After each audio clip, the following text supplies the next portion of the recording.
65তম জন্মদিন উপলক্ষে শ্রীমৎ দণ্ডী স্বামী সুরেশ্বর আশ্রম মহন্ত মহারাজকে কেন্দ্র করে তারকেশ্বরে এক বর্ণাঢ্য র্যালির আয়োজন করা হয়। ভক্তদের উচ্ছ্বাস ও অংশগ্রহণে সমগ্র এলাকা উৎসব মুখর হয়ে ওঠে। এই বিশেষ অনুষ্ঠানে উপস্থিত ছিলেন এলাকার বিধায়ক রামেন্দু সিংহ রায়।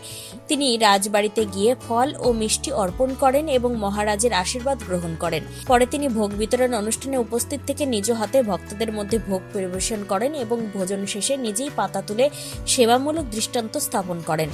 আমি প্রত্যেক বছর মহন্ত মহারাজজির এই জন্মতিথিতে আসি, ওনাকে সম্মান জানাই।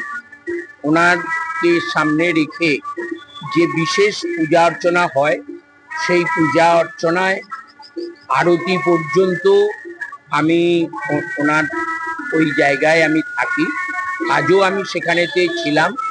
তারপর আমরা ভক্তরা তারা এই উপলক্ষে মানে এই জন্মতিথি উপলক্ষে আজকে যে অতিথিরা আসেন এবং যারা পুণ্যার্থী আসেন সবাইকে একটু ভোগ খাওয়ানো হয়। সেটা আমাদের সব শিষ্যরাই এটা আয়োজন করে। সেই জায়গায় আমরা খাওয়ানোর জায়গায় ছিলাম, কিছু মানুষকে পরিবেশনও করেছি। আজকে আমাদের 5,000-এর মতন মানুষের ভোগ দেওয়ার আয়োজন আছে। তারপরও যদি পুণ্যার্থীরা আসে কেউ ফিরে যাবে না।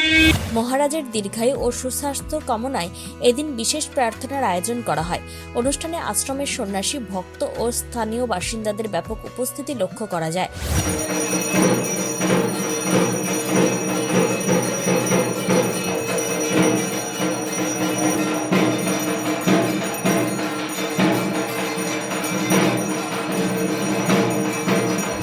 তারকেশ্বর থেকে সিনিয়র এডিটর রিয়া সিংহ রায়ের report, crime press Bengal news.